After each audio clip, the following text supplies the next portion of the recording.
Salut, c'est Baki Maïté et vous êtes sur Click Talk. Let's go. Walk it like I talk it. Walk it like I talk it. You walk it like I talk it. Walk it like I talk it. Hey.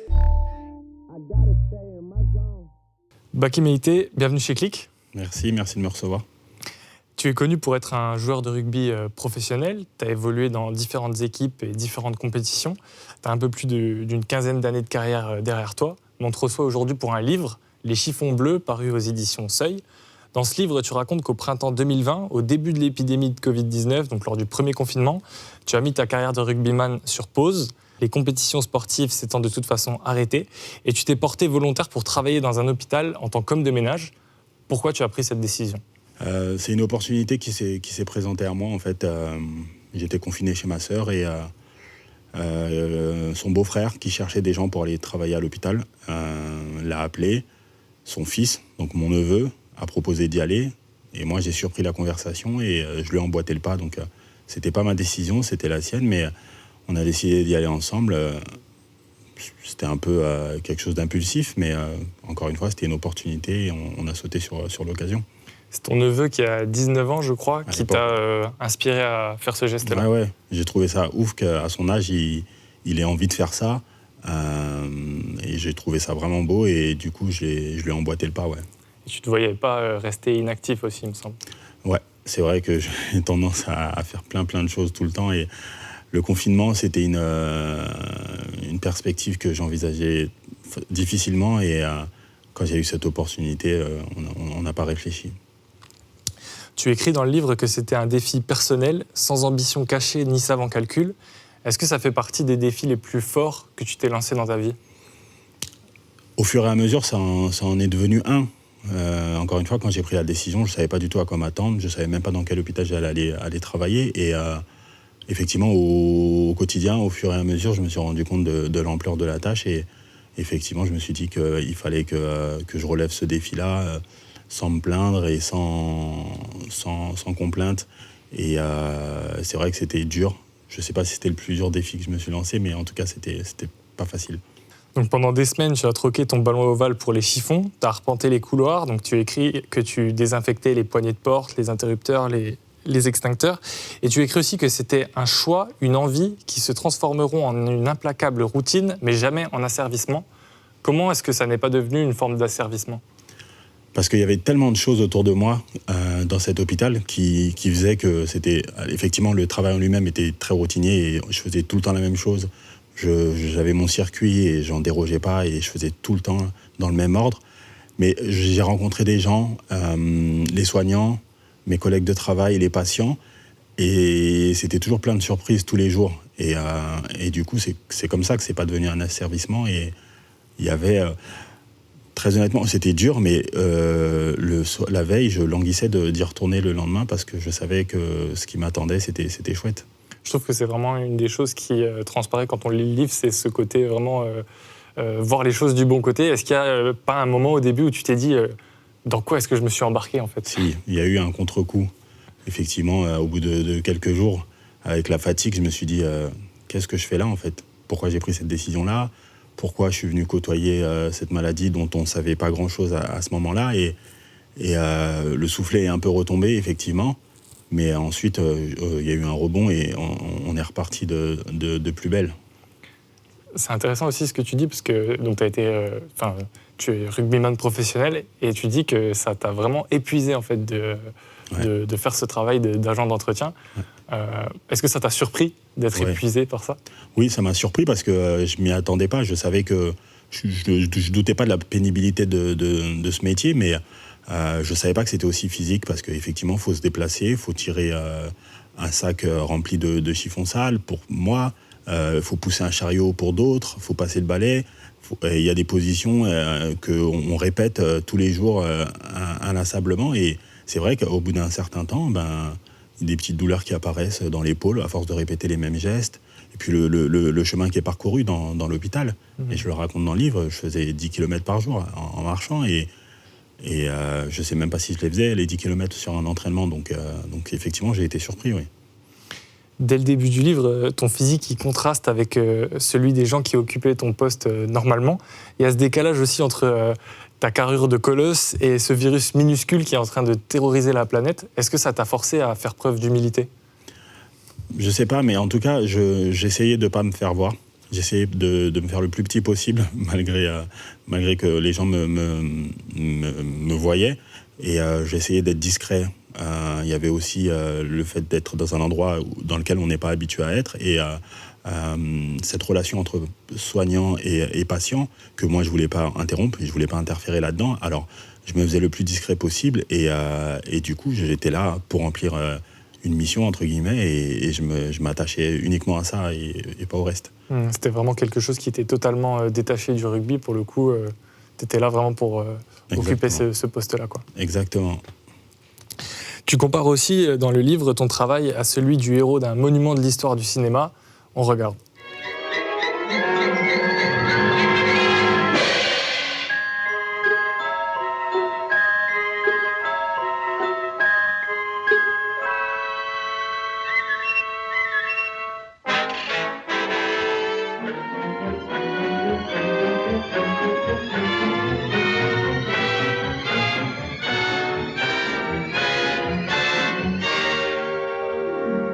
Les temps modernes de Charlie Chaplin, est-ce que c'est une comparaison qui t'est rapidement venue en tête quand tu as commencé à écrire ce livre ?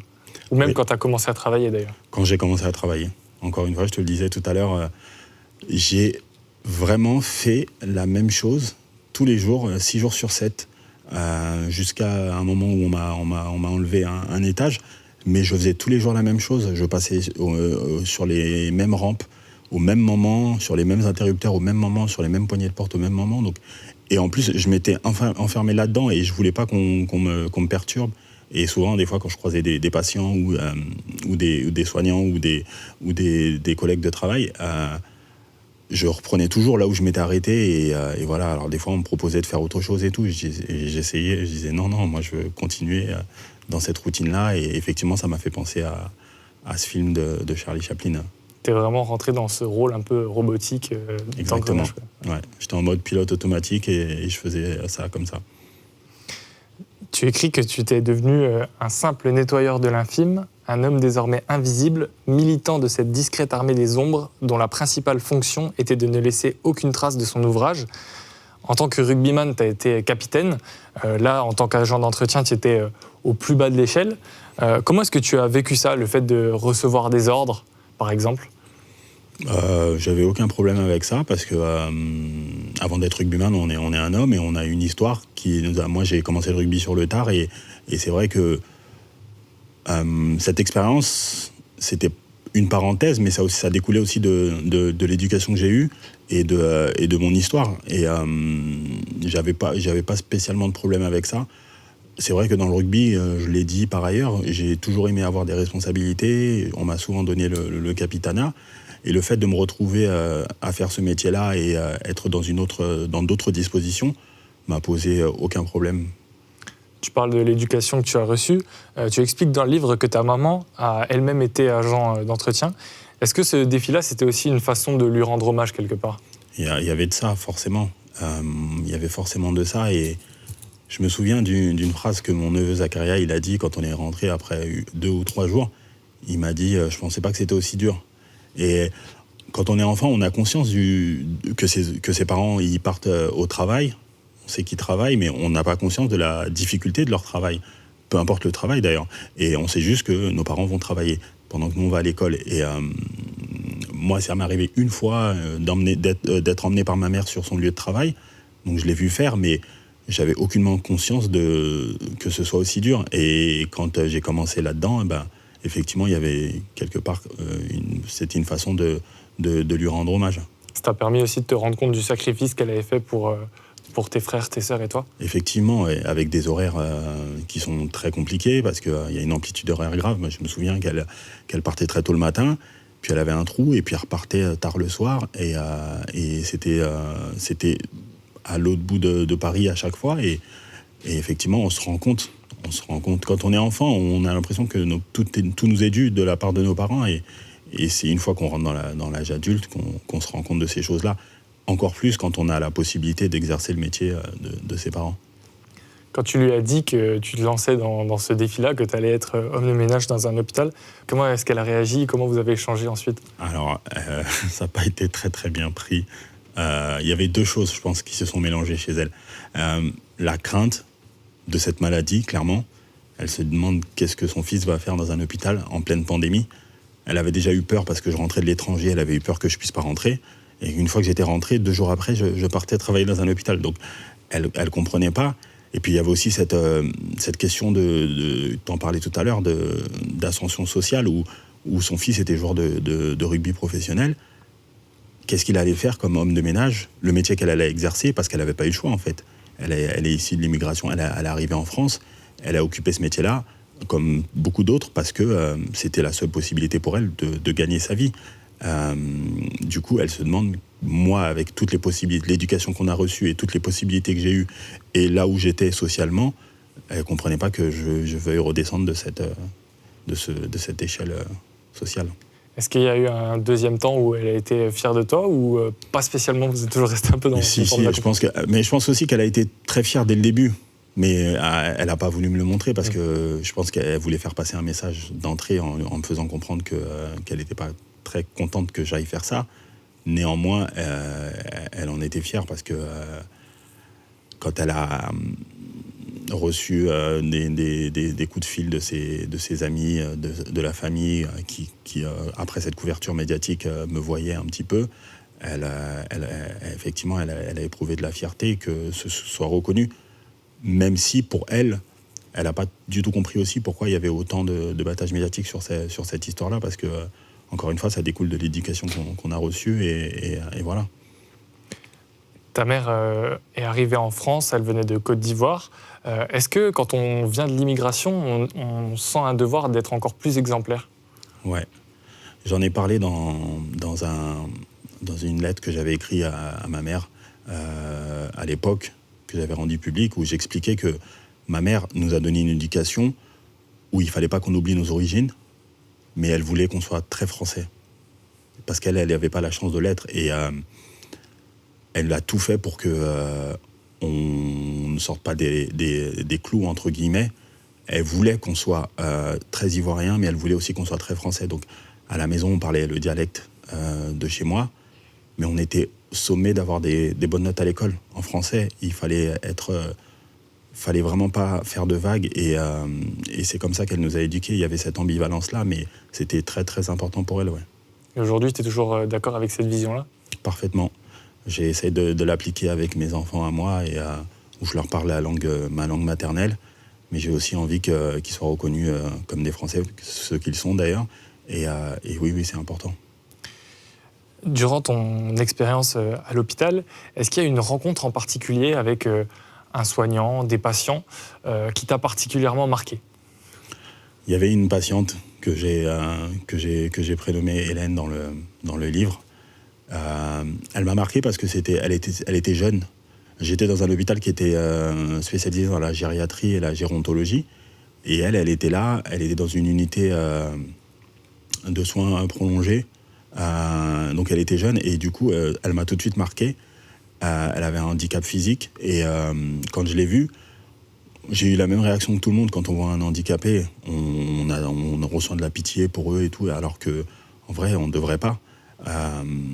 J'ai vu que c'était une fille qui semblait se battre, qui avait une complicité avec ses soignants, qui avait des facéties, des choses comme ça, et je l'observais. On n'avait pas forcément d'interaction, mais j'étais heureux de la voir tous les jours, et les jours où je la voyais pas, j'étais un peu déçu, et je l'observais, et ça c'était plutôt chouette, ouais.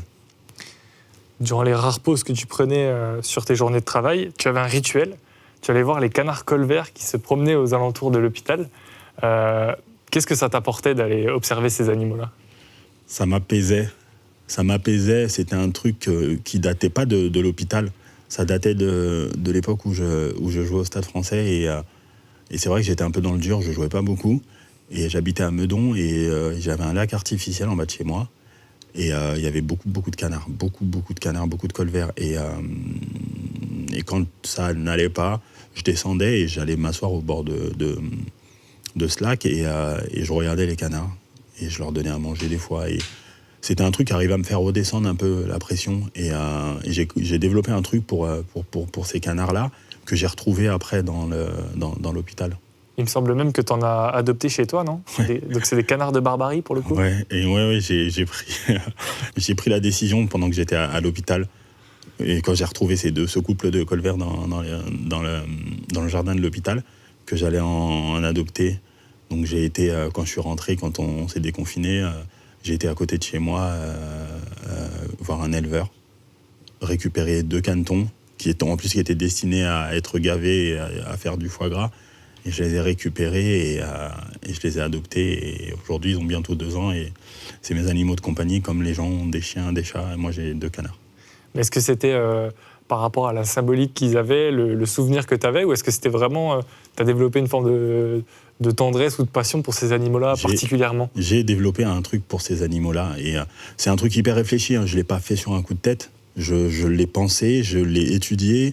Je voulais pas non plus prendre des canards pour avoir des canards et me rendre compte que c'était une bêtise et devoir les abandonner ou devoir les donner.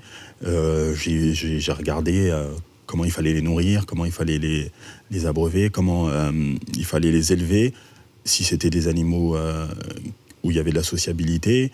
Alors c'est pour ça que j'en ai pris 2 et j'ai été surpris en fait de me rendre compte qu'un canard c'est vraiment comme un chien ou un chat, c'est hyper affectueux, ça répond quand on l'appelle, c'est heureux de vous voir quand vous rentrez et aujourd'hui j'ai Idriss et Alizé, c'est leur prénom, c'est mes bébés. Ouais. Est-ce que ça a changé ton regard sur les animaux d'élevage ? Il y avait cette part de comme je te dis, c'était des animaux qui étaient destinés au gavage. Alors, c'est pas en sauvant 2 canetons dans un élevage que je vais changer la face du monde. Mais effectivement, c'est quelque chose que moi, je tolère pas. Et effectivement, j'ai un regard très, très sévère et très dur là-dessus. Après, je sais qu'on est en France, que c'est des choses qui sont hyper importantes, que la gastronomie, il faut limite pas y toucher, mais c'est quelque chose auquel moi, j'adhère pas trop, non. Donc les canards t'ont aidé à passer un petit peu ce moment. Il y a aussi autre chose qui t'a aidé. Je sais que tu es fan de rap français, notamment d'un artiste qu'on a reçu chez Click il y a quelques semaines, c'est Youssoupha. Et je crois que tu es particulièrement fan de ce morceau. Et c'est normal si ça t'impressionne, car j'utilise les mots de tout le monde, mais moi j'écris comme personne. Du mal à m'y faire, du mal avec les frères, je suis plein de mystères. Ils se demandent pourquoi je parle de misère. J'écris mes sentiments, mais ça vous indiffère. Et j'ai du mal à m'y faire. Je suis mis à l'amende par monsieur le commissaire. Malheureusement, je ne peux rien y faire. J'ai tout mis dans ma plume. Je ne sais pas si on le verra à l'image, mais manifestement, tu connais toutes les paroles par cœur. Est-ce que Youssoupha, il fait partie des artistes qui t'ont aidé durant cette période difficile du Covid-19 ? Youssoupha, c'est un truc de fou parce que c'est l'artiste que j'ai vu le plus de fois sur scène, en fait. J'ai vu 4 fois en concert. À chaque fois qu'il passe, dès qu'il est pas trop loin de chez moi, j'essaie d'y aller, ou même quand c'est pas loin, même quand c'est loin de chez moi. Il m'a aidé parce que les premiers jours, j'avais pas d'oreillette ni de musique. Et c'est un peu comme quand j'ai commencé à me sentir un peu plus à l'aise, j'avais de la musique, vu que j'étais dans mon petit monde, et j'écoutais beaucoup de rap français, et j'écoutais effectivement Youssoupha, et notamment ce son-là. Mais ce son-là, il a encore une autre histoire, parce que c'est un des sons qui m'a aidé à vouloir écrire de façon publique. J'entends par là que j'ai toujours écrit, et j'ai commencé à poster des choses sur les réseaux sociaux, sur mon humeur, sur des choses comme ça, grâce à ce morceau-là où il explique qu'il écrit ses sentiments, mais que ça indiffère le monde. Et moi, c'est un peu comme ça que j'ai voulu faire, et je me suis dit, je vais écrire, même si ça intéresse personne, il faut que j'écrive, et voilà. Donc c'est par la musique que tu es arrivé à l'écriture ? La musique, encore une fois, les textes de rap et la musique en général, il y a tel travail d'écriture avec des mecs comme Youssoupha, comme Oxmo Puccino, des gens comme ça. C'est tellement riche que effectivement ça aide. Et moi j'ai souvent écrit sous forme de poèmes. Et j'adore écrire et utiliser la sonorité des mots. Et effectivement le rap m'a aidé là-dessus. Ouais. Donc quand tu t'es lancé dans ce livre, Les chiffons bleus, ça n'a pas été un problème pour toi de réfléchir à comment tu allais raconter tout ça, c'était déjà assez naturel en fait. Non. L'écriture de mon livre, c'était un aboutissement de quelque chose que j'avais toujours voulu faire. Et cette opportunité-là s'est présentée. Et quand j'ai commencé cette expérience-là, j'étais en contact avec mon éditrice actuelle, Mireille Paolini, la meilleure éditrice du monde. Je l'appelle et je lui dis je travaille à l'hôpital, j'ai pris des notes depuis le premier jour, j'ai envie de te faire lire.